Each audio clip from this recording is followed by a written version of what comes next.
My pleasure to call to order the Committee of the Whole meeting this February 3rd, 2025. The first item on the agenda is Recovery Projects Update. CAO Couture. For the most part, the general items are on the report, but just kind of going through them. So for Project 4, we're still continuing to work with other parties to try and sort things out for the Quartz Road crossing. There's still a lot going on and not really much to update, but things are moving forward. We are still having conversations. Project 5, the wastewater treatment plant outfall right now, because we've been trying to work with the Ministry of Environment and our consultants to try and figure out the best way to deal with this, knowing that we previously had an outfall. Putting an outfall back in the same spot isn't really viable. How do we overcome that obstacle? So we kind of work with DFA to figure out a path forward, and we're actioning that.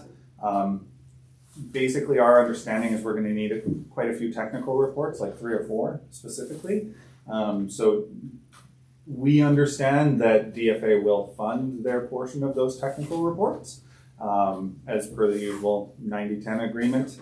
So we're getting a quote on those reports right now to get a rough idea of what they would be. Then I can bring the cost to council and also apply for DFA funding for that portion. Theoretically, those reports would then give us a direction forward, as well as the actual technical wording as to why that's the best option, because that's kind of what the Ministry of Environment's looking for from us right now. They're fine with alternatives as long as it follows the rules, and so they need a qualified professional to say that this is the thing and this is how it'll work and it follows the rules. Or if it's outside of the normal permit, which is something that's kind of came up in conversation, maybe it's not something that would typically follow the rules. How is it still safe for the environment in our application? So still working on that, but we actually are moving on that one, and that one took a long time to get to this point. Project 7, the debris removal, that's for all the debris that was in front of the fire hall, through the fire hall, and in the adjacent area on Quartz Road. It's all currently sitting at the old TNRD transfer station. We've been trying to determine what exactly to do with it. It's been a low action item because it's been relatively fine leaving it to sit where it is. So now that we're looking at it and actioning it, in order to have it tested to see what it can be used for, like can it be washed and reused, or does it have to be disposed of because it's considered contaminated? We reached out and got a quote for how much it would cost to deal with it, to test it for contamination, and it was quite high. It was to the tune of about $40,000. Oh. Yeah, so we're now reaching out to see how much it costs to just dispose of it as if it was contaminated material, because I feel like those numbers might be similar and might even be less, because it would make fill material for the landfill. It might work out. So I'm currently talking with Waste Tech about that to see if they can give me a price on disposing of that. And then we would go from there to see which is the least cost of the 2 options. Project number 9, the community hall parking lot. We've been talking with DFA about kind of a 2-phase approach, because there's still no defined answer for what's happening at Quartz Road. There's that as a factor, but also there's the factor that we can't leave the back corner of the parking lot at the community hall in the condition that it's sitting right now. It's not safe, it has a fence, it's unsightly, all that sort of fun stuff. So we worked with DFA and their engineers pretty extensively to determine kind of what the line would be for no matter what, phase 1 has to happen, regardless of any solution we figure out for the corridor. Phase 1 has to happen. Phase 2 is will be designed and dependent upon whatever happens with the corridor. Maybe it gets returned to exactly what it was before. Maybe it turns into something else entirely. Maybe it gets left as phase 1. All of that's still to be determined. But phase 1, we've determined where exactly it would be, but cutting pavement and backfilling as appropriate to get a safe slope for people so that a pedestrian could be walking around the area, and if they went down the side, they'd be able to safely walk down there. So it wouldn't just be a sheer drop like it currently is. Basically make the space safe and remove all of the contaminants. And when I say contaminants, I just mean things like, I think there's a wheel kicking around in there, there's some lock blocks, that sort of stuff. Basically things that just shouldn't physically be there. So it would be the cost to pull all that stuff out, grade it nicely, and then leave it like that until we know exactly what's happening elsewhere. So us and DFA have agreed on kind of what that is. And so we're submitting probably this week our report on the cost to do that work. Carrying on with Project 15, inspect and flush the sewer system. So last year, we completed most of the sewer flushing and inspection. So in 2022, we had received funding. Oh no, it wasn't 22. Was it 24? Well, because we previously had the system scoped. And I feel like that was the beginning of 2023 in Just March. before the class. Yeah. So I think it was the end of 2022 we received the grant to do the work. Yeah. We inspected the sewer system in the area that was impacted by flooding, and then we flooded. And then last year through the summer, a company came out and did a very thorough examination of all of our system. As it currently sits, there's a couple items or a couple areas that they weren't able to do a proper scoping of just because of the work being done by the Ministry of Transportation at the center of town. So they weren't allowed within the work zone to put their truck, stop traffic, do all that sort of stuff. So they're going to be coming back to do that work. So basically that's the center of the community is the only thing that's left to actually be inspected.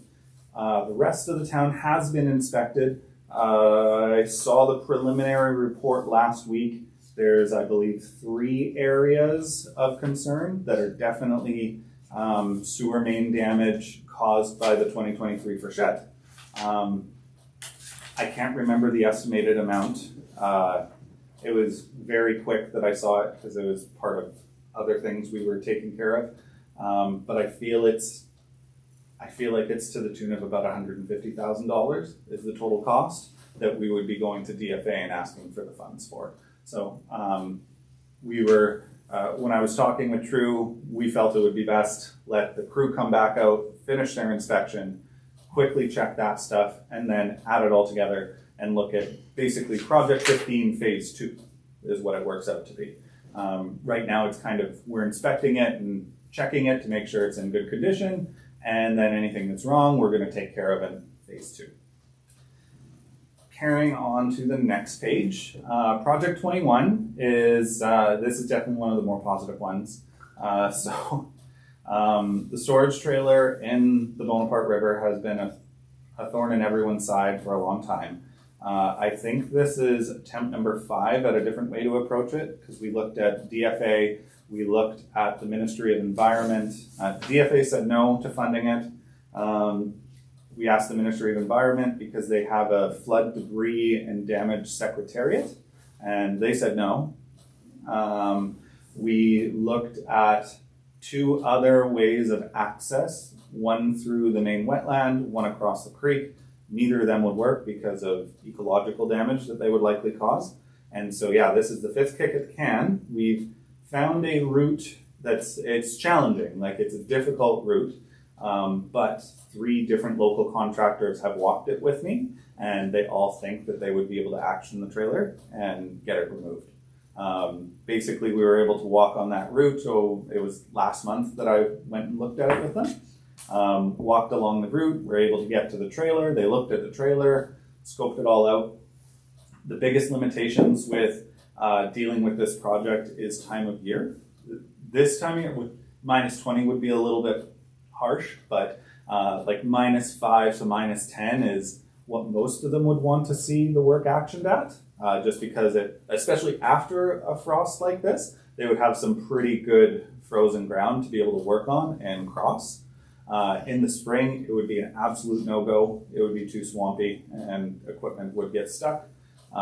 Summer, depending on how dry it is, may be okay if it's a really hot early summer, but if not the spring, then realistically, like end of August, beginning of September. Or sorry, not this winter, then August, September would be our next window.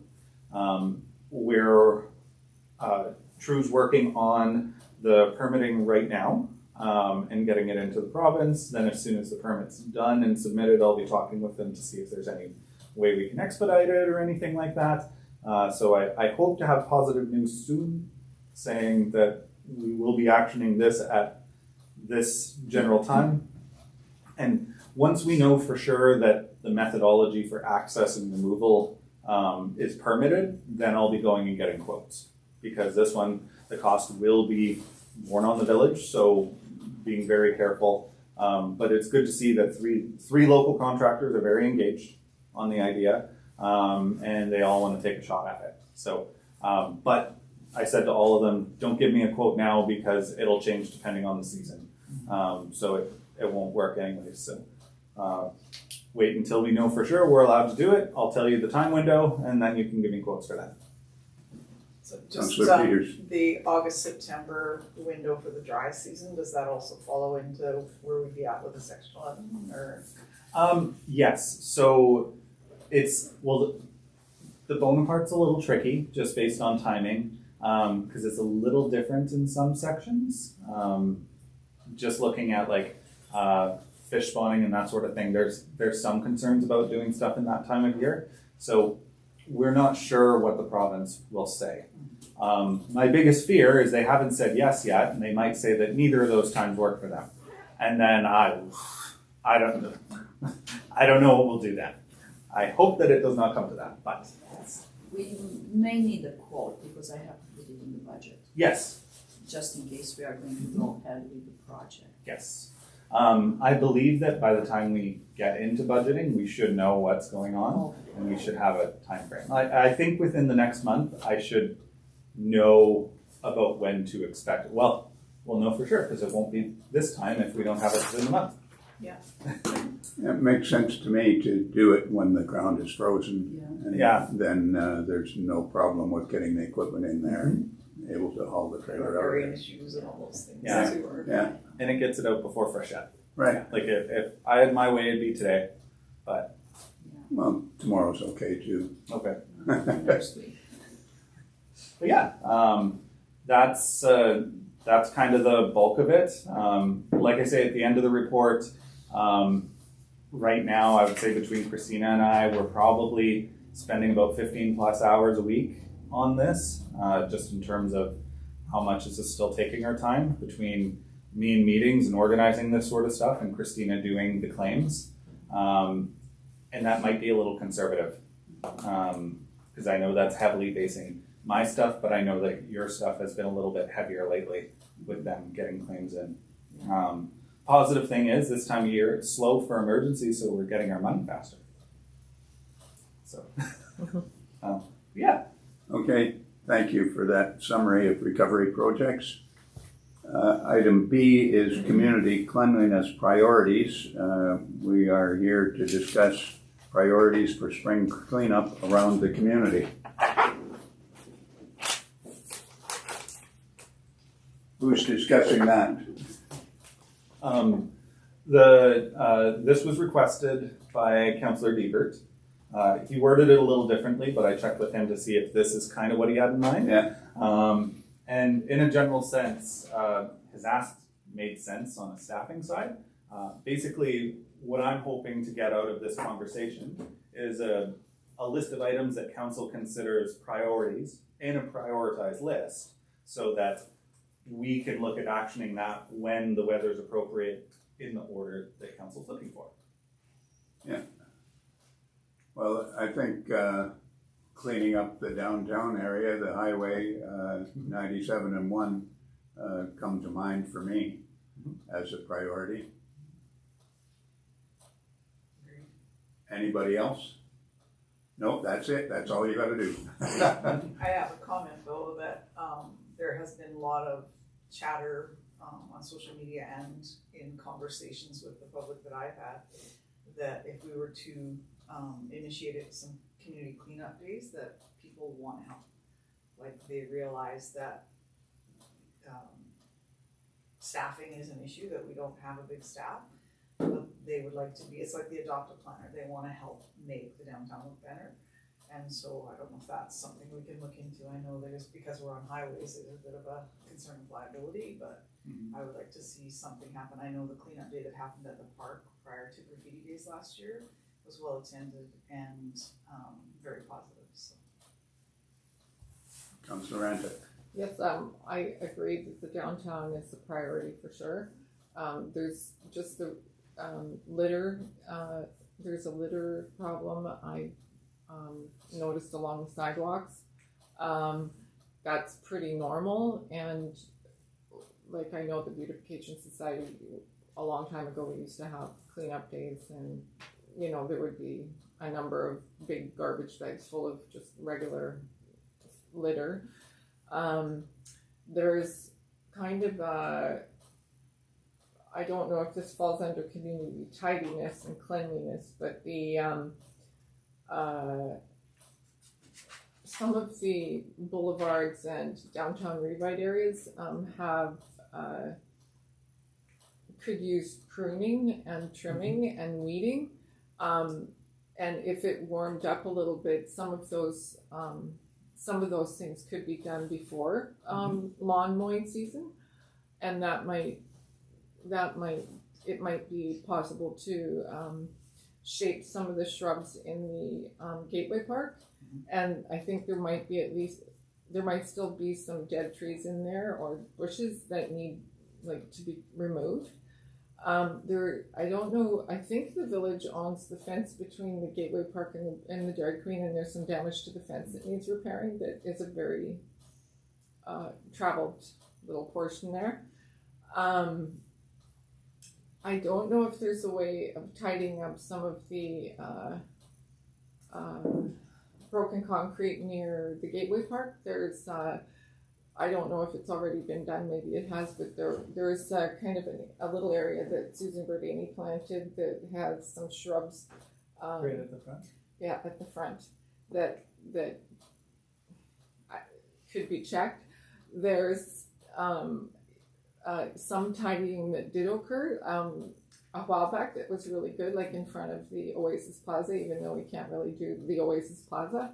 I'm wondering about bushes along the, like I would call them trees that are unwelcome, that are along the sidewalk going up to the Pentecostal Church on Stage Road that are overhanging over the sidewalk. Just not in a lot of areas, but in one particular area there by the bench, the highest bench. There's also some similar trees in that embedded into the Gateway Park landscaping that I don't know if they've been, it's hard to tell in the winter time. There was some stuff that was actioned in the fall. Yeah. I think there was 4 that we were checking to see if a new destruction method would work. Yeah. So we'll see in the spring if they come back at all. Because if they don't, then we have a method to finally kill them. Yeah. Another thing I noticed is quite a lot of debris around the community hall, like leaves, like quite a lot of leaves and pine needles that are deep on top of the landscape areas that have just built up over time. Like at the entrances of the community hall, the back, the side, by the gym, underneath the stairs. Those are there's quite a buildup of things from. I know there's been some removal there, so that's good too. Yeah, so I would say just the in front of this on the sidewalk on the edge of the highway in the Revite area between the Royal Bank and the Husky. Along that stretch is there's landscaping fabric and flood damage underneath trees. Whereabouts? Along Between the bank and Husky. Oh, yes. Yeah. We were, Where it didn't get bricked. yeah, I know exactly what you mean. So it's just like, it's just flood damage that, you know, obviously it's not a life and death thing, but it would be good to figure out what the project needs. And I'm very grateful that Christina had the idea to replace the soil around the trees when the flood, after the flood happened, so they didn't winter kill. Yeah. That was very smart. So it's kind of an extension of that. Yeah, just those sorts of things. But the trimming of the junipers in the downtown area near the Junction Coffee House, like between the Junction Coffee House and the Quartz. I can't remember if they're actually overhanging the sidewalk, but if there was time to shape them into more attractive shapes, they kind of look like uncared for, I would describe it. In some cases, there's some sagebrush, mature sagebrush in between, which I don't think is really the ultimate plan there. So, yeah, that's my last one for today. Thank you, Councillor Renta and Councillor Dubois. I'm just wondering if there's an opportunity to look at doing an Adopt a Street program as a means of sort of doing that general cleanup in terms of picking up trash and that sort of thing, and putting out some guidelines about what the expectation would be. You know, if there are people that are willing to help, it's an opportunity for some of the local community groups to get involved, or just private individuals. Create a sense of ownership on their own street.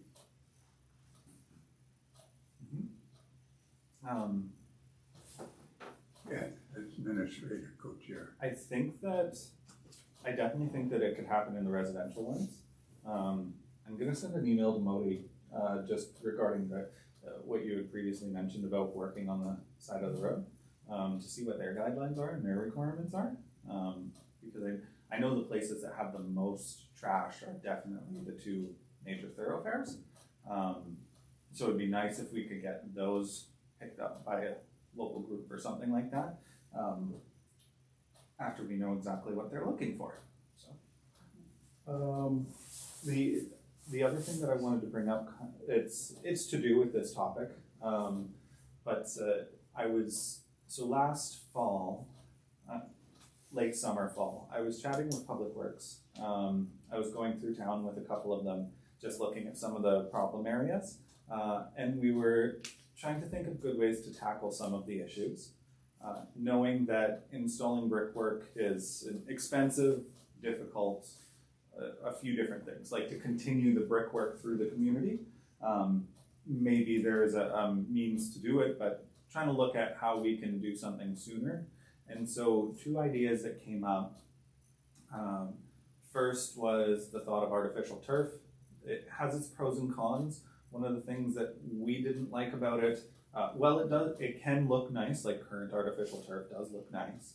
The problem that we see inherently with it is it's not animal friendly, and like secondary to that, it holds heat quite substantially. When I was doing research on it, I was actually looking at it for my own front yard, and one of the things that they bring up, like it's not uncommon for it to be like 40, 50 degrees Celsius on the grass.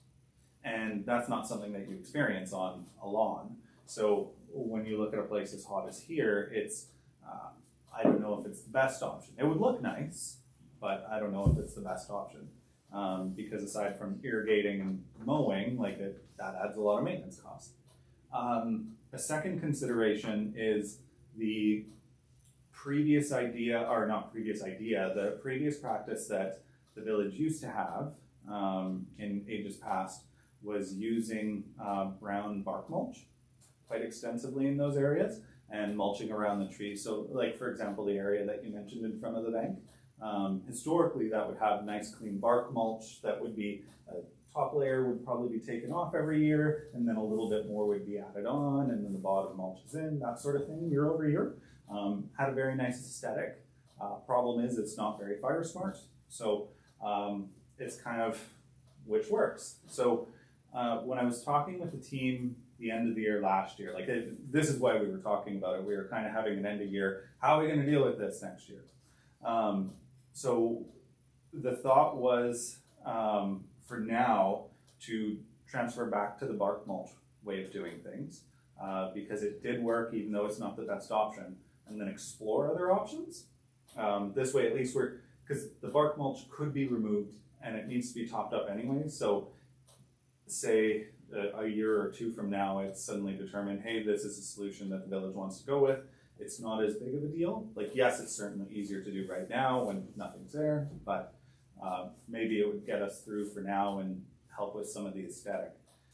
And the other idea that we had is consider looking at a portion of one of the spots, but figuring out a location that has a lot of sun in the community and putting in a small chunk of that artificial turf to test it for a season to see, rather than committing to doing a whole chunk of boulevard or something like that, testing it out somewhere to see if it'll be worthwhile or not.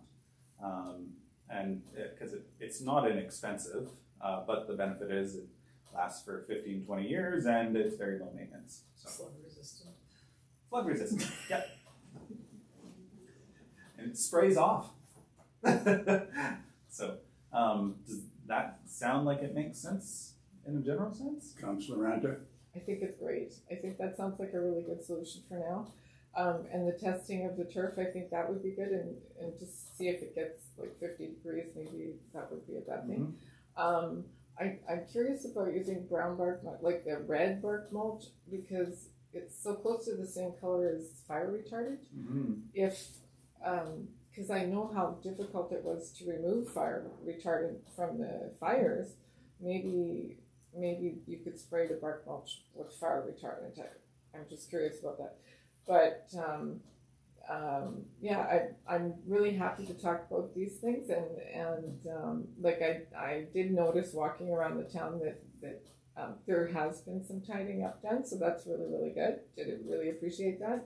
I did notice quite a bit of garbage. It's a bit too much for just one person walking around town, unless you really want to take your time and have a slow walk. But I do like the idea of possibly going into a Dr. Block concept, because we have such a nice group of people doing the planters, and you know, it feels like we were slightly at the start of the planters, maybe a little not sure if it would work out, and it has been really successful, so maybe that would be good too. The other good thing about having a Dr. Block type of program would be that people could help out when they have the time, rather than having to all be like Saturday morning at 9 a.m. for a cleanup day. Even though there is something nice about doing it together, I think. So something interesting that comes from the Adopt a Road program, because Lions do Government Street in Ashcroft, and when we first started, there was quite a bit of garbage. Now we don't even get a bag of garbage, because people take pride in it now and clean up the areas as they're walking by, so. Thank you. Anything else on community cleanliness? Okay, strategic plan update. Item C. With the strategic plan, I just printed off where we're at. It's included in the attachments. I tried a way of printing it. I'm not sure if it transfers well. It was readable, but I look at it all the time, so I don't know if it makes sense to other people. So let me know. Pardon? Okay, I can do that.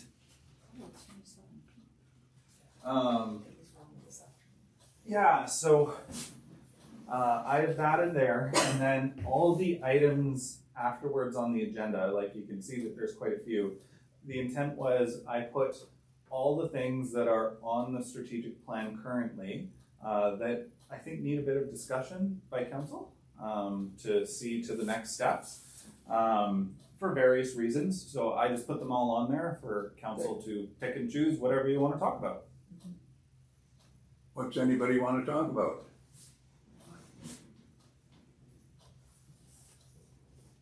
Nothing. Well, I would. Oh, Councillor Anta. I would suggest that it wouldn't be a bad idea, considering that we're here, we have a meeting starting at 6 o'clock, to try to touch on them in order and just go down the list.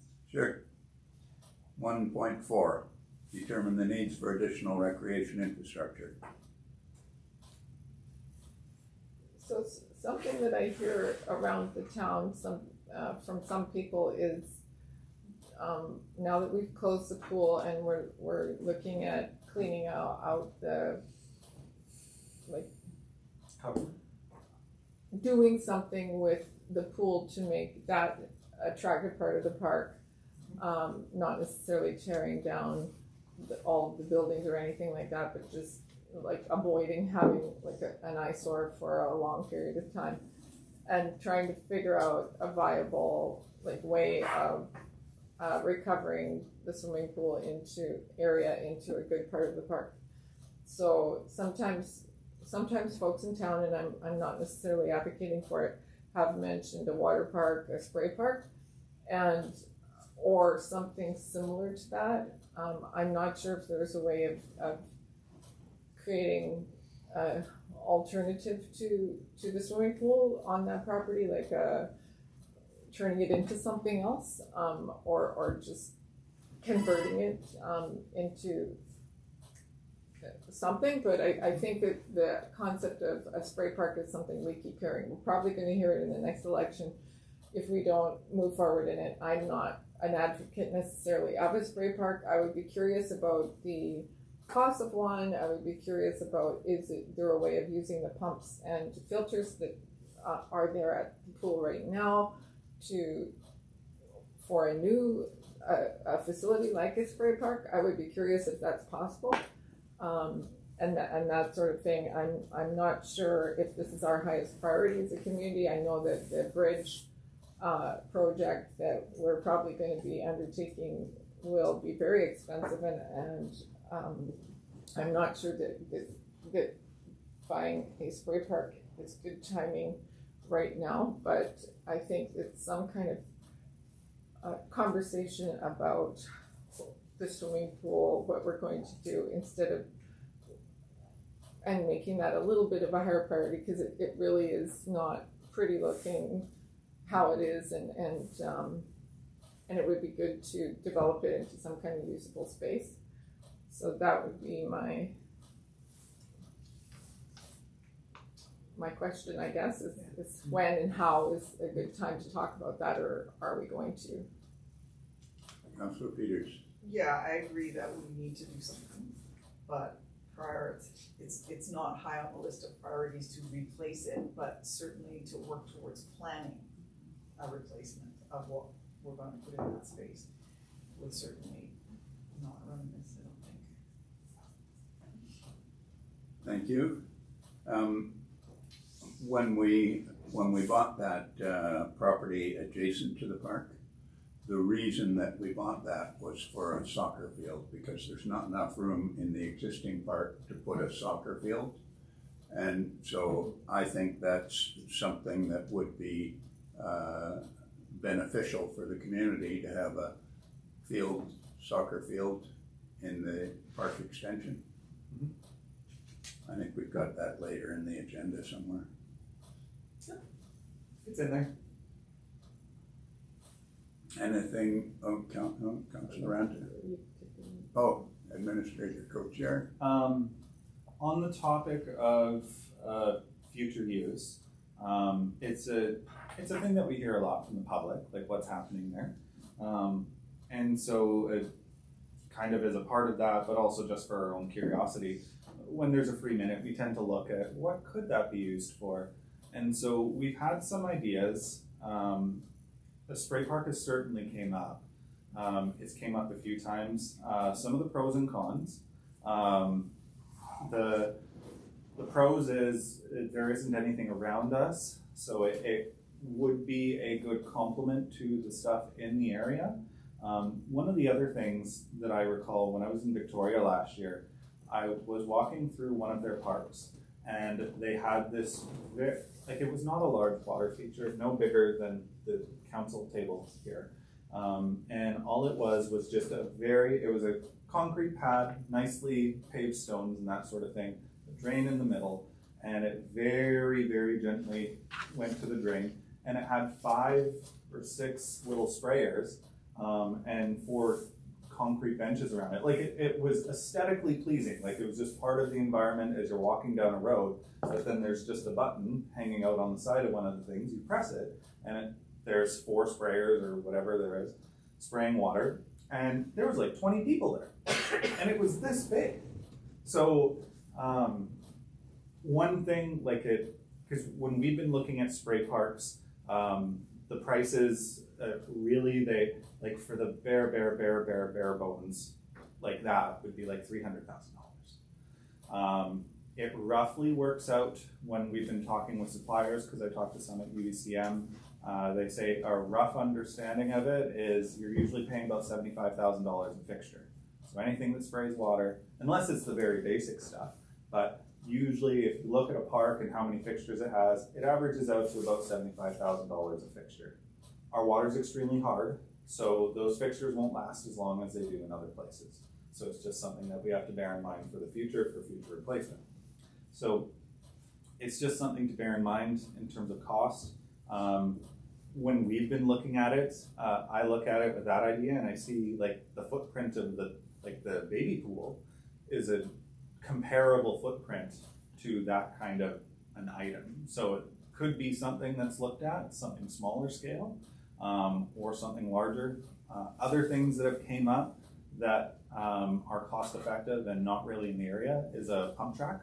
That's also came up, which is basically you can use any type of wheeled device, bike, skateboard, scooter, whatever it happens to be, and you paddle or push it first, but then you use your own momentum to go through this route. And a few places are doing it in such a way that they have kind of an advanced track, so it's like a little circuit. So you have your advanced track, and then you have your basic track that just it's mostly flat concrete, has some lines painted on it for little kids that are just learning how to ride, and then it has like a couple little bumps, maybe like a teeter-totter or something like that, and that can fill up a space. Like when I was looking at that, we were looking at total size, and the one that seemed to make sense in terms of complexity would fit in that. It would take the whole pool space for just the main piece without kind of the ancillary little kid track. So they take up a decent sized footprint. So one of the things that have came up, because the economic development coordinator and myself are always looking for grants, and so these are the things that pop in our heads. And so one of the ideas that came up is simply, well, not simply, but bringing the pool up to grade, leaving the concrete that's around it in place, pouring a concrete pad in the middle of it, and then putting in something like that. So just some food for thought. I'm not saying that's what needs to happen, but something to think about. And pump tracks were a lot less than I thought they were. I can't remember the number off the top of my head, but I feel like it was between $100,000 and $200,000 for a fairly large one. Now, there's different types in construction. That was for I think it was for a plastic wood composite one, which I've been hearing might not be the best choice for this area. So there are full concrete ones, but they are considerably more expensive, where it's basically like a precast concrete blocks that go and attach and all that. The composite ones can be installed and constructed by volunteers. They take they have a little training video, or they'll send one staff member to teach people how to do it, and then a group of convergent volunteers could build the track. Whereas with the concrete ones, a professional has to install it simply because you're dealing with a 2,000-pound block. So you can't, no amount of volunteers is going to do that. So just some food for thought, some things that have came up in that space. The other thing is, in all of our conversations, never once has it been get rid of any of the buildings. because buildings are assets. One thing that did come up in terms of the splash park, to answer your question about a pump, I did ask that specifically to a supplier, and they said you theoretically can, but most parks, unless you're dealing with a huge one like Riverside Park in Kamloops, they use fairly small pumps. So while you could rig up a system to try and utilize that, then when that pump eventually fails, you're having to replace that $15,000 pump. Whereas if up front you put in something brand new for $4,000, $5,000, then when you replace that, it's $5,000 instead of $15,000. So that's just the one thing that they said. The pump that we have in there was running for about a year. It's in good condition, so like it could certainly be used. But they said that's the thing you have to weigh is like today it might save you a couple dollars, but tomorrow it'll cost you more. So depends on what you want to do. Yeah, just some food for thought. Thank you. On to activities and activity coordinator. Item 3.1. Any comments from council? I think you've all heard me say many times that I'd like to see us move forward with something a little more formal. It's great that we're working with the Bridging to Literacy. Currently, I was at the board game day last Friday at the meeting room basement. We had 2 families there. I got to play with Gypsy for a while. And the second family that came in quite towards the end, and it was because they had just seen it on Facebook from the posts, and so they came down. So I think that it goes for 4 months or 5 months. I think 4 is what's Yeah. planned right now. Yeah, and so they're also planning some other things, some community coffee things, stuff like that. Seniors So I think coffee. this is a really good starting point. Yeah. And I hope that people will come out and support it. And we're trying to work in conjunction with Ashcroft to not duplicate stuff. But, yeah, Not it was duplicate things and not do things at the same time. at the same time, yeah. So. I just want to Councillor Anta. just thank the staff for that great Christmas light hot chocolate thing. There was hot chocolate here at the office, and I know it was our first round or try at it, but I thought it was a really was good fun. idea. Yeah, it was really, really It was nice. really interesting, the people that didn't enter, that people Yes. wanted to vote for. So that was probably the Yeah. biggest takeaway from that, but that was a good one, yeah. Yeah, that was an activity, and you know, I think we just need to keep trying things because I think people do want to get out and do things. The fire department does a couple of things every year usually, and those are really appreciated. So just keeping going at it. And it would be really nice if a volunteer stepped forward to do to do a movie night again. Whatever is involved in that, I'm not sure how difficult or easy that would be, but we've talked about that a few times, and There's a lot of steps. yeah. It's the license. Soji. Yeah. That's a Soji thing. Isn't it SoCan? It's okay. Oh, SoCan, sorry. So the that would be my dream is if there's a way of figuring that out for next winter, that would be like even four movies, one in like November, December, January, February, or something like that. Just the winter months. If there was a way of figuring that out, that would be really, really good. Because I think a lot of people have stuff to do in the summer. It's just if you're not involved in hockey or high school basketball, it's a little bit. Some people find it not maybe as engaging around here. Thank It's a you. little quiet. On to governance and advocacy, 4.02, work to determine an alternative to the post office message board. It's back. Oh, is it back? Yeah. Going in the post office? It's in the post office, so instead of being this way, it's this way. Oh, yeah. It's right by the Whatever. table. Yeah. There's a spot now for people to put their public. So that's good.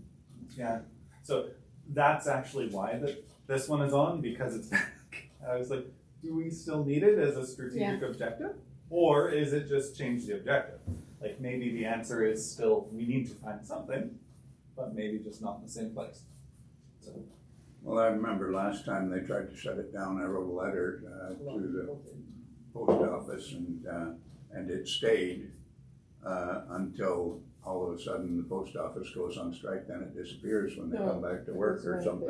It Eh? was the renovation, they put boxes in, so for, if you get a parcel now and it'll fit in one of those boxes instead of having to go inside, Oh, yeah. you can get a key in your mailbox and it attaches to a box and you get your thing. So they've just relocated it and it's taller now, so short people get the bottom and taller people get the top to put stuff up, but no, it's nice to see it back. That's good. I would suggest that, given that's in place, I don't know that we need to find an additional alternative. I think it Yeah, I functions don't well. think we do either. Yeah. Well, the one Councillor idea- Ranta? The one idea I had, and I mean, we're already doing so much social media stuff, is having a community bulletin board social media sort of page or group on Facebook where it's a Cache Creek Community Bulletin Board, and it wouldn't be like the village sending messages, it would be the village hosting bulletins that would go on a community bulletin board, but it's virtual. So it wouldn't be like on our website, it would be just a neutral, like the village, it would be for community bulletin board items.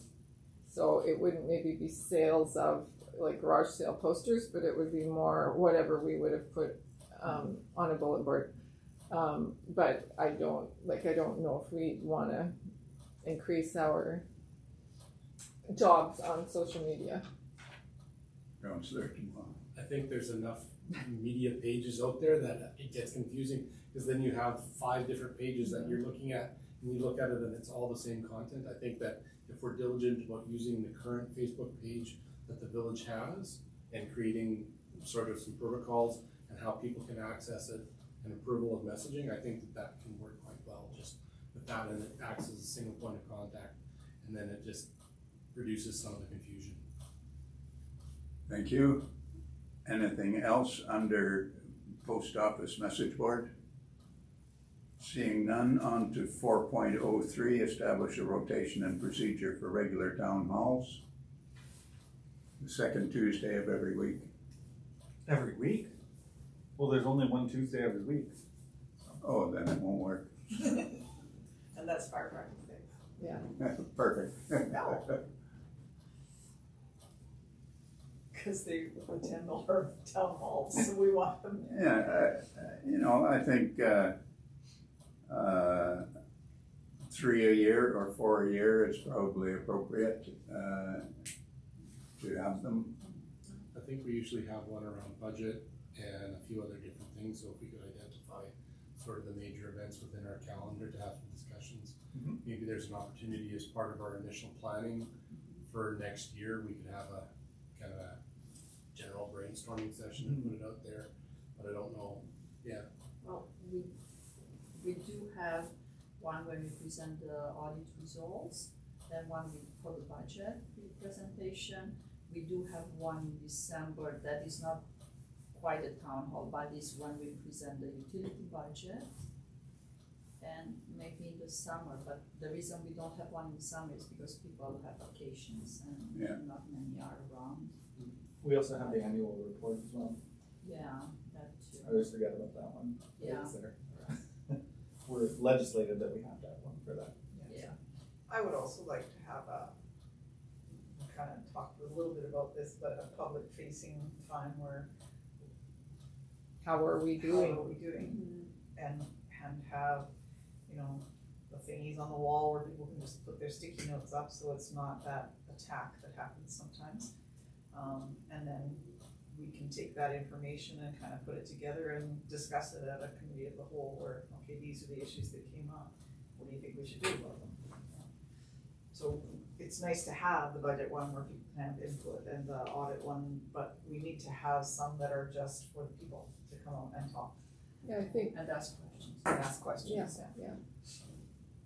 Yeah, I think that kind of a modern consultation process where there's maybe set up not just like a audience speaker type of setup, but much more kind of like some of the early flood ones where it was more share some food, talk at your table, maybe have a theme led by kind of a more of a facilitator than a speaker, and then have just question and answer type thing about that particular topic, or just have it create the agenda on the spot and have some topics. Okay, out of all these, what are your top ones you want to talk about, or just have a free for all, and just see what comes up. But I think being open and listening is really just in a way, because I know in the last election I think we all wanted more town halls, and it's been then the flood happened and we got literally swept away. So I think kind of having at least once a year or even twice a year a town hall that doesn't have the village doing anything, but it's much more about gathering people, like where are you, like what can we do for you, what is going well, what isn't, that kind of thing, and just having a broad, brave conversation and just really trying to listen rather than have them hear us would be a good concept. I don't know. The public meeting that we had at the community hall where we all sat and people just spoke, to me it was extremely valuable because we were not talking, we were listening, and I think that kind of format is important. Yeah. And then, like, if they have specific questions for somebody, that we could answer those questions. Yeah, and have be prepared to talk. I mean, the other thing that was really good was some of the like open house type of format that we had during the flood, after the flood, with the information, little kind of islands of information, and so that people are going to hear about this project, they're going to hear about that project. Not sure if we can pull that off for the regular functions of the village, but just so that we're being open, honest, and transparent, and we're trying to gather, like, have conversations, not necessarily as a giant group with microphones, but on a one-to-one for people, like an open house, so that you're listening. Maybe there's some people that will talk in a smaller conversation that maybe wouldn't in a bigger conversation. There's lots of people like that. Well, I think the like what I heard was budget, audit, and utilities as opportunities for town halls. I think those can be combined into one. Well, not really, because they are a different time of the year. Yeah, we're legislated to have some of them at certain times, Yeah. but some of them could be combined for sure. Yeah. Not all. Like they're all sort of financial oriented, and I think they could be combined if they're basically the same topic but different. Like utilities and budget, they go together nicely, in my opinion. Well, maybe not in your opinion, Councillor Dubois. Coffee and councillor session where we set up tables with the different councillors representing the different committees that they're on, have an opportunity for people to come and chat, take notes, and it's not really about sending any information out. It's, as people have said, it's about bringing information back. We're not agreeing to do anything, but it gives people a chance to sort of talk about different things, and then we can bring them back as council. And if we were to do that on sort of a check-in basis as we're looking at our strategic plan and as leading up to it, I think there would be value there. Thank you. Anything else then about rotation and procedure? Well, Councillor Ranta? I'm just curious about, okay, so we've talked about some options. Is this gonna come back to a council meeting for a decision, or could it?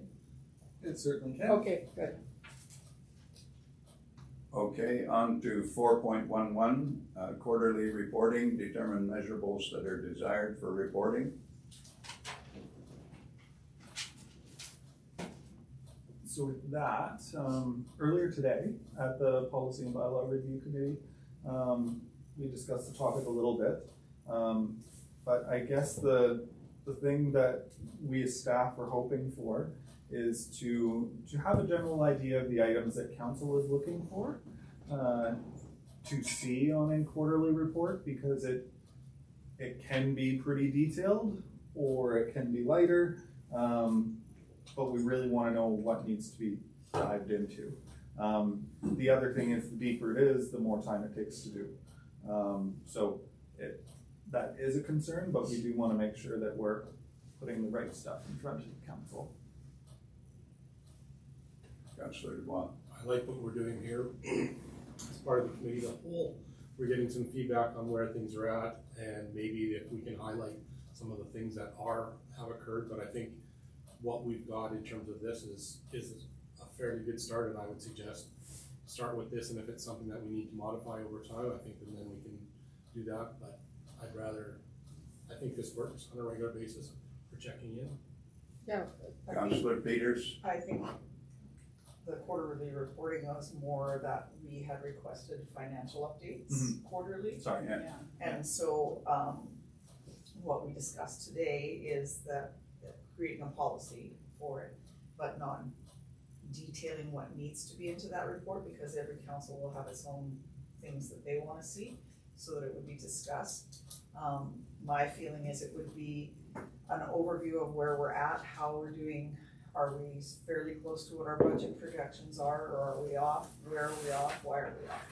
Kind of thing, so that it doesn't need to be detailed. It can be pretty high level, with just focus on challenges and successes, I guess, for lack of anything else. And to me, some of it could be printed. We talked about this as well. Some printed, some anecdotal. Like, it could just be, things are going really well. We've got funding from BFA that's brought us up to date. We're still, behind a little bit on that, where we've had pull from investments. That could be one topic. Our investment rates are way down. We may need to look at reinvesting in a different way, or those kinds of things, so that it's not the day-to-day number that we're looking for. It's that I'm looking for. It's the things that are affecting the operations of the village, affecting the future of the village, the finances of the village, so that we're all aware and the public's all aware of where we're at. Councillor Ranta. I echo Sue's commentary. I think it's a really, really a good starting point. And I think as we proceed, I don't think any of the council members wants to suddenly have a giant big report that's really time consuming, or duplicate things that are already happening. I mean, obviously right now we're heading right into the budget. You're about to do audit. I don't think that for the next council meeting we're expecting this to occur. But I think setting up kind of a work plan or a time plan for the year, and just exactly what Sue said is just kind of like a budget update of challenges and successes. And I don't know, I thought all of what you said just sounded great. How would that look? I would be very curious just to know what other smaller communities see. If there is, what are they doing? How are they doing this? Is it all verbal? Is it just a report at a meeting, a verbal report from the treasurer? Do they do it? I would be curious about that piece, but I think for me, right now we have on the regular meeting agendas the check run, which is interesting, I guess, to read, but it's not really giving any. It doesn't tell you where you're at. Yeah, it doesn't really. I mean, it sometimes is a little mind blowing, but it doesn't really explain anything. And also having the flood recovery money on the check run as well, it's all blurry for me. So I don't know if the budget and finance committee would come up with a little bit more details for staff about what that might look like. But I think that could be a nice little project, just so that we're on the same page before it comes to a public meeting, but, I do think the practice of having, budget updates is a good one. Councillor Dubois. Usually when I'm looking at a budget, I'm always trying to identify what's above and below. You know, if it's within a certain amount, like let's say it's 10% above or below what the budget, why is that? And just an explanation. I don't think, in my mind, if you don't see anything, assume it's all good, but if there's anything that fits in that category or criteria, maybe that's the stuff that we want to identify, that we should get some reporting on that. If it's, you know, we've budgeted for certain categories within the general ledger and this is where it's at, and if it's above or if it's below, why is it where it's at? And, you know, maybe it's something, oh, we took it from this quarter and we're doing it at a different quarter, or something that would be fairly easy to go through. In my mind, if that's what we're looking to do, is something along those lines. It's very easy to understand. Maybe we put some dollar amounts saying that, yes, it's plus or minus 10% in the category, but if it's also more than 20,000, 80,000, 100,000, we figure out a number that's a flag to us as council to review. Thank you. On to reconciliation. Create a policy that establishes guiding principles for the organization for reconciliation. Councillor Ranta. Just before we leave the last topic, I'm just curious about what is gonna happen with that one. Well, that'll be up to Administrator Co-Chair to figure out. Okay, Yeah, we can take a look at what we're able to get, and maybe, like you mentioned, right now is a challenging time to get that sort of stuff done. Yeah. But maybe we could put together some documentation on what we would be looking to get to you, because in a general sense, it gives us some good ideas. And I like Councillor Dubois' idea about like if something's plus or minus out of a certain area. Like for example, last year we had to do more waste removal from the sewer treatment plant than we had budgeted for. So we cut back on some other stuff in order to balance that in the sewer budget. So something like that would be something to say, hey, this is here, this is it, yeah. So yeah, I think that's a good idea, and that would be manageable. One thing that does make some of it a bit of a challenge, just for council's knowledge, is a big part of our system relies on the budget being completed. So the first half of the year is a bit challenging because it won't give, like VADM won't give us appropriate budget numbers because it doesn't know what the budget is. It assumes based on the previous year, I think. No, it doesn't. Oh, it assumes zero, doesn't it? Yeah. Yes. Yeah, so makes it a little bit challenging. So just something to be aware of. That's an obstacle that we'd have to figure out how to tackle. Not quite sure how to deal with that part yet, but we can look to the future for it. Thank you. Reconciliation.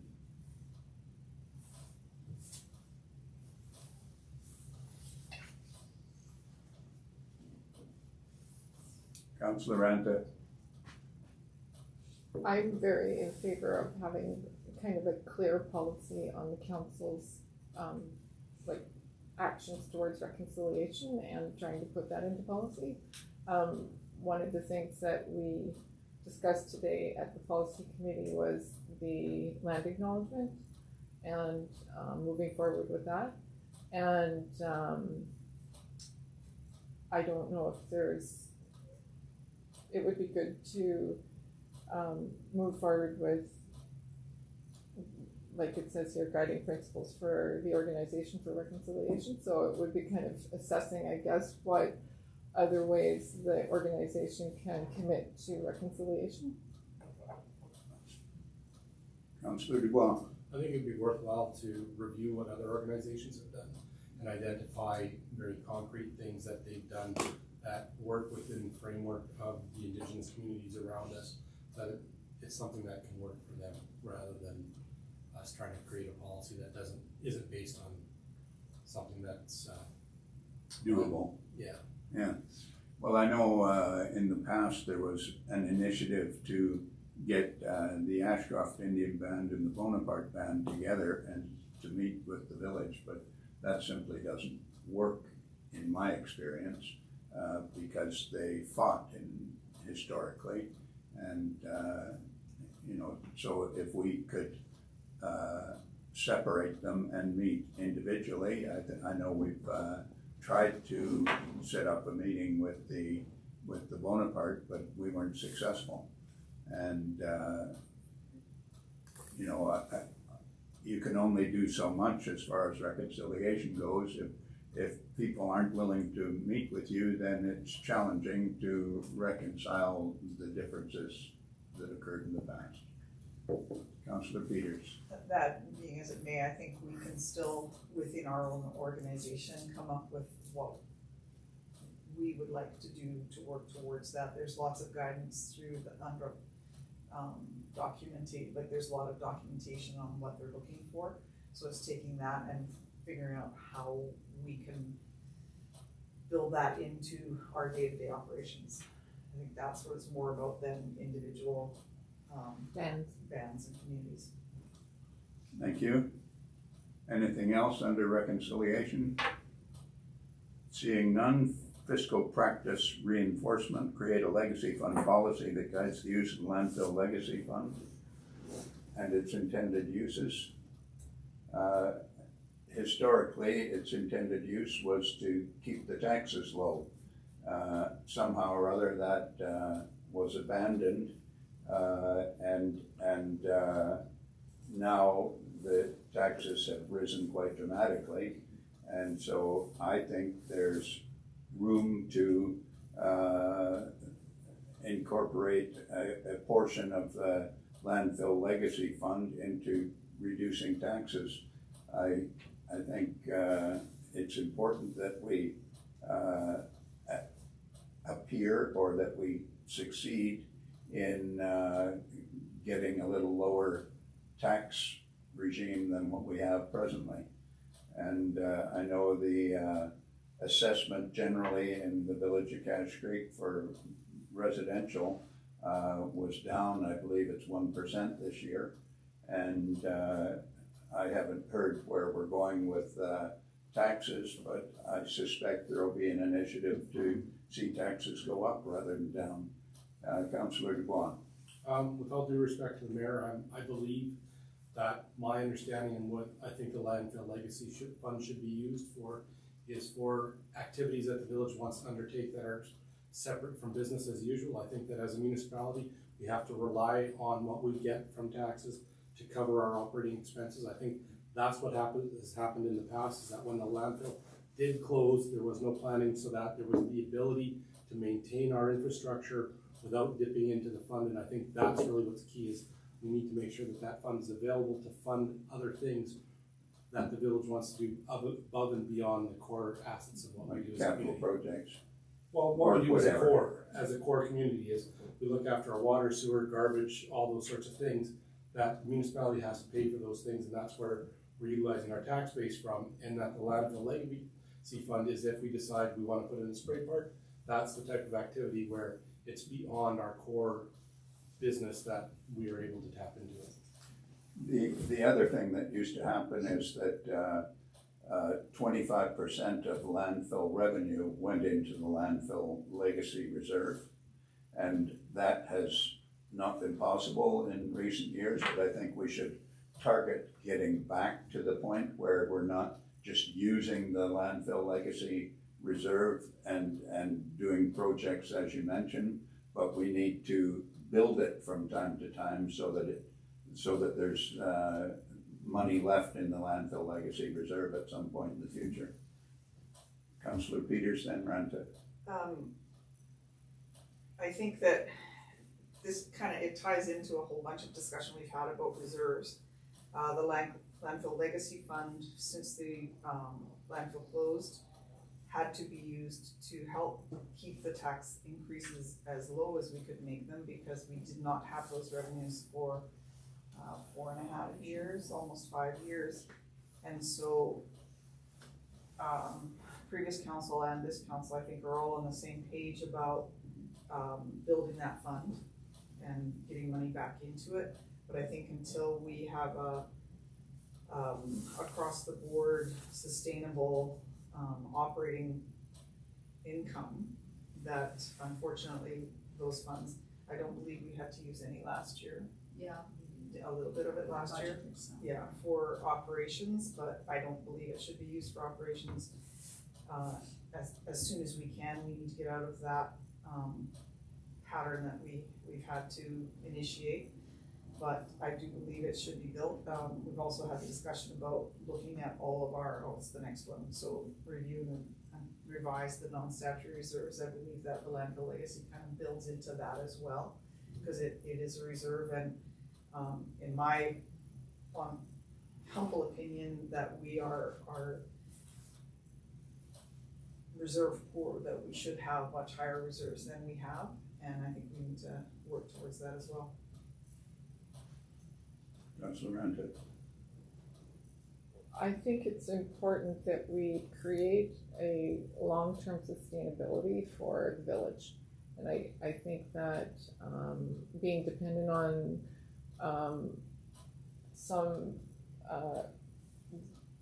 the dependency on the landfill legacy fund or landfill revenues for operating the village is a risky place to be, because if we experience a downturn in landfill revenues, then we're utilizing our savings just basically to buy gas and to heat and light up for village facilities, which I think is unwise.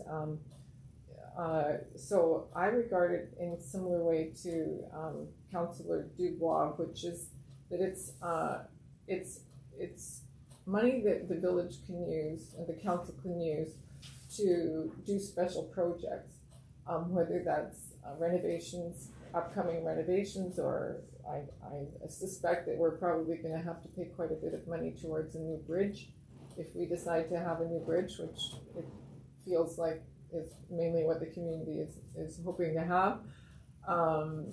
So keeping taxes low is also important. So I think a balance between having the landfill revenue used for the community, but not in a way that artificially reduces taxes, is the most responsible long-term way of viewing the money. If we were to kind of use it to lower taxes, I think there would be a very sad day when it would be hard to pay for everything that we would grow dependent on a revenue source that we don't control. I'm really looking forward to having a review of the different reserve funds, so that we have a good, like it makes sense according to this council strategic plan, and that, you know, like for instance, last meeting we heard that we had $50,000 in a mural fund for the community hall, which I mean, that's long. It was probably determined a lot of years ago. So rejigging those funds so that we can actually get a good feeling for what we have, where we have enough reserves and where we don't, is important. But I would like to even see, it just gives us hope for the future to have, to look at the landfill legacy, which maybe we don't call it the landfill legacy fund, maybe we call it the special projects fund, which is different than a capital projects fund, because capital projects often are like new HVAC for an existing building or something like that. But having a special project fund so that you do have hope for the future, that we're going to be able to do improvements instead of just flatline maintaining what we have and nothing new ever happens.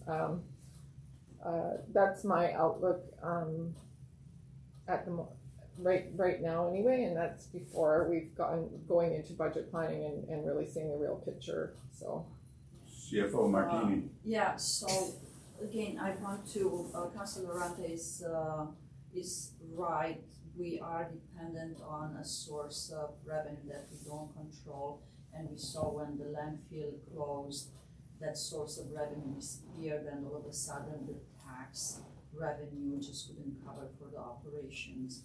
Also, we noticed that in 2021, when we had the atmospheric river and the entire coast was cut off from the BC, from interior BC, and the landfill didn't receive any tonnage, the royalties that we received were at minimum. So even what we budgeted based on historical projections, they didn't materialize, and therefore we had to tap into the legacy fund to cover for the deficit, which we all know that the villages, the municipalities are not allowed to run deficits.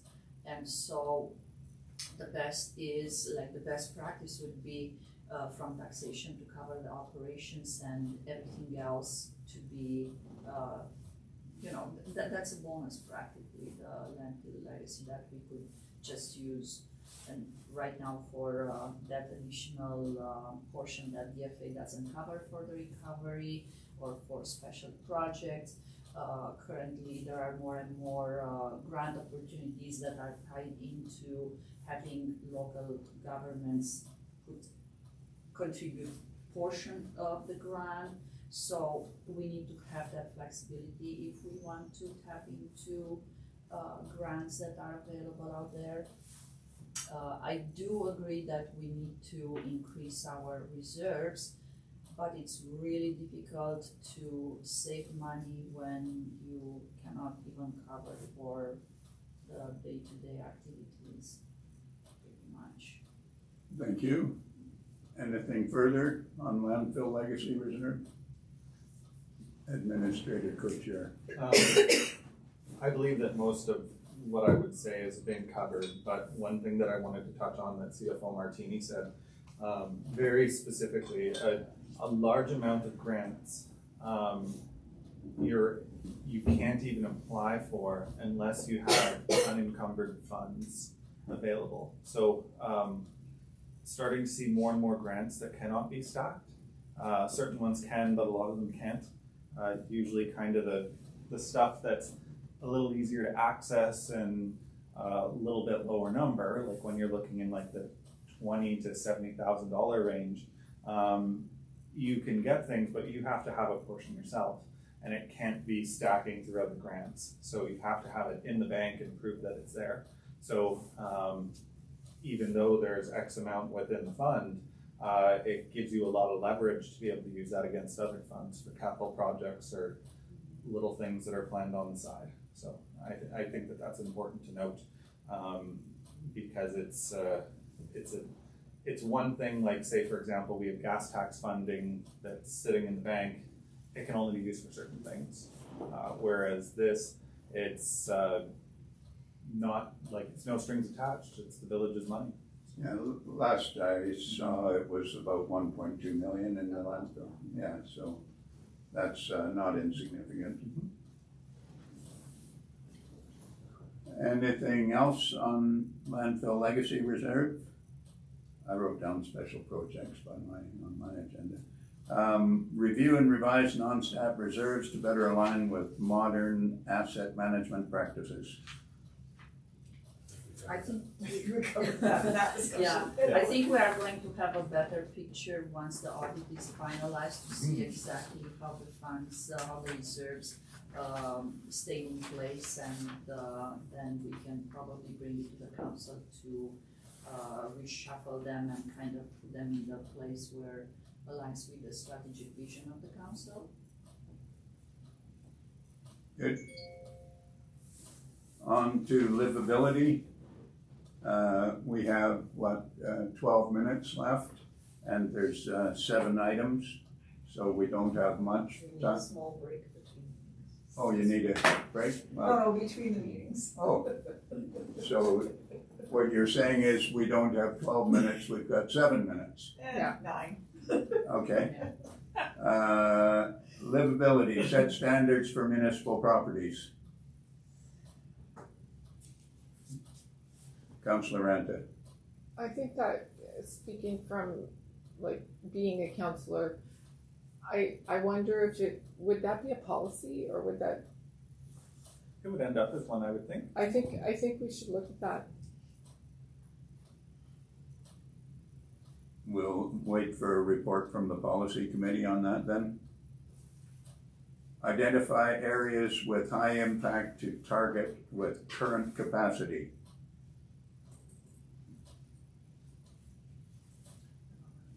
Administrator Kutcher. I figured I would explain or what it's referring to. It's meant to be for like cleaning up the community or what kind of activities the village can do with the capacity that we have. So looking at kind of maximizing the potential that we have currently, either within the community or within staff. What are some things, like say there's 10 different ideas to do, which one makes the most sense based on our capacity? Thank you. 5.07 downtown revitalization, investigate changes to bylaws that can impact the downtown core. Administrator Kutcher. That one specifically, previously I've given a report on it. There's a few bylaws, some of them were brought up at the policy and bylaw committee meeting earlier today, that are definitely a little old and create some challenges for bylaw enforcement. Secondary, there's, we have, because our bylaw enforcement policy so far to date has been 100% complaint based within the community. So with that in mind, knowing that there are certain things downtown that are an issue for members of council, members of public, that sort of thing, some of those could be addressed through a change in enforcement policy. I think we have a bit of capacity to like bite off a little bit more on bylaw enforcement in terms of like proactive enforcement. It's just that we would be going against policy, and with bylaw enforcement specifically, we're very careful of that because we don't want to, like we have to treat everybody the same unless it's clearly defined in policy that for anywhere within, say, development permit area A, which is the downtown core, we specifically for 2025 want to make sure that nobody has signs that are out of date, or nobody has litter on their property, or like you as council can create a policy to pick and choose which parts are more important to you right now, and then that gives us justification to enforce that proactively rather than waiting for a complaint. So I can dig up, if council wants, I can dig up a previous report that I made on that gives some very specific suggestions for downtown revitalization, and that was one of the big ones. Councilor Ranta. I am totally in favor of that. Yeah, 100%. Thank you. Park entrance, create a plan for an externally funded project that brings forth the recommendations of the public and council.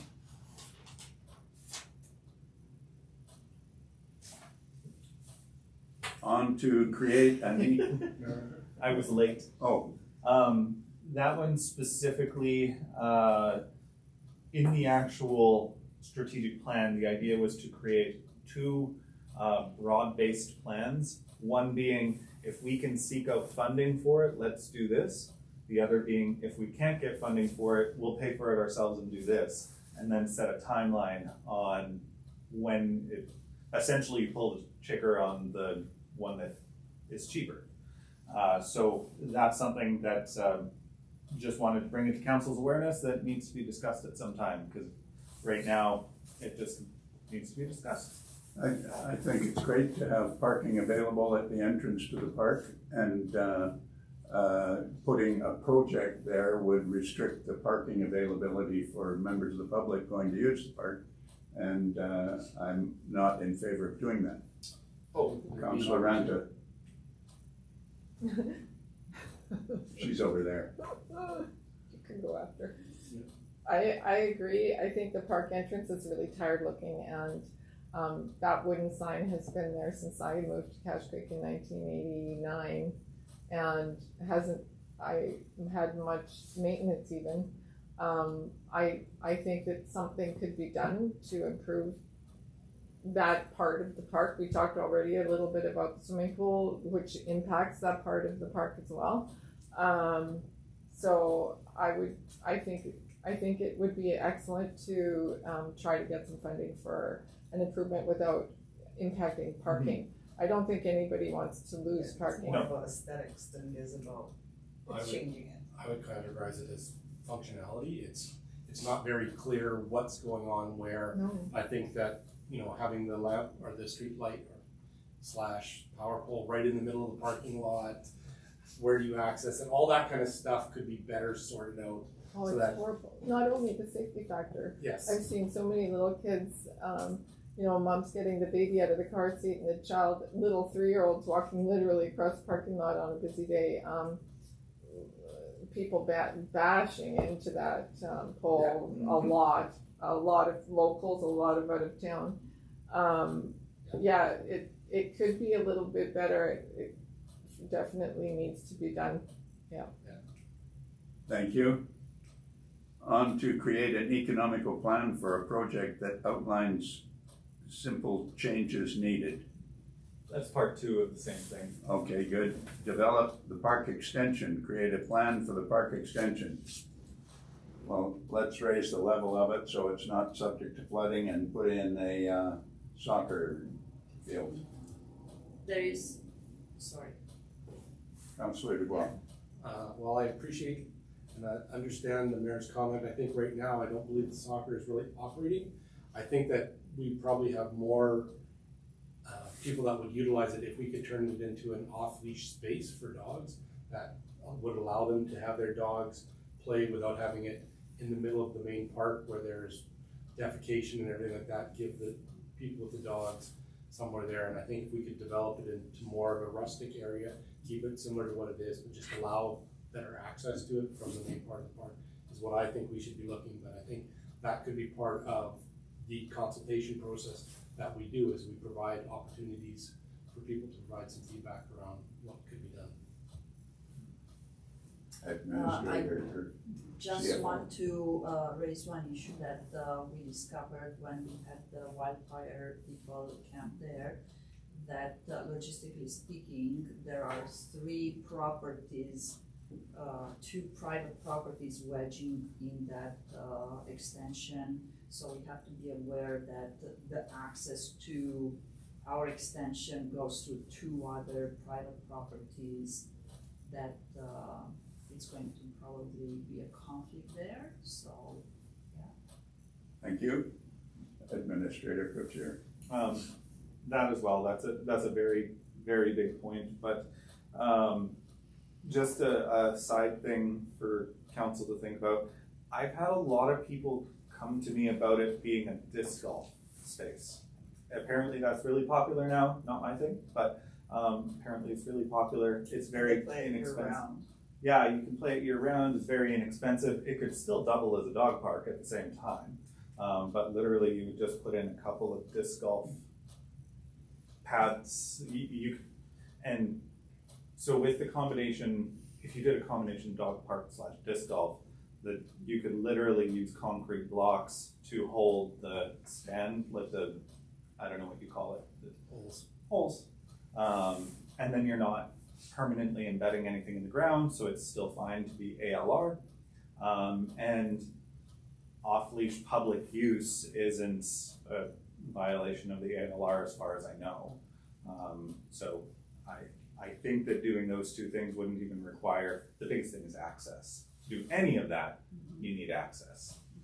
That's Ken Flett's property. And Actually, there's can I just like to qualify, we could still access it if we were to access it by walking off of our property. We do have a property line common. If we were to even put in a gate, that would allow us to access, and we don't even have anything like that There right just now. wouldn't be any vehicle.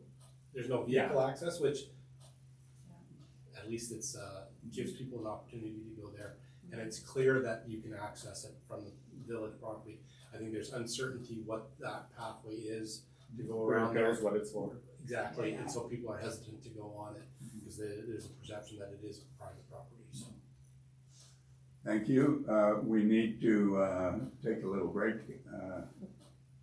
for Carmen and Sue, I think. And me. Oh, and you, there you go. I'm not gonna be shy. Engage Brownfields, change policy regarding downtown Brownfield bylaw enforcement. We'll leave that up to the policy committee. and we'll go from there. Challenging one. Brief break.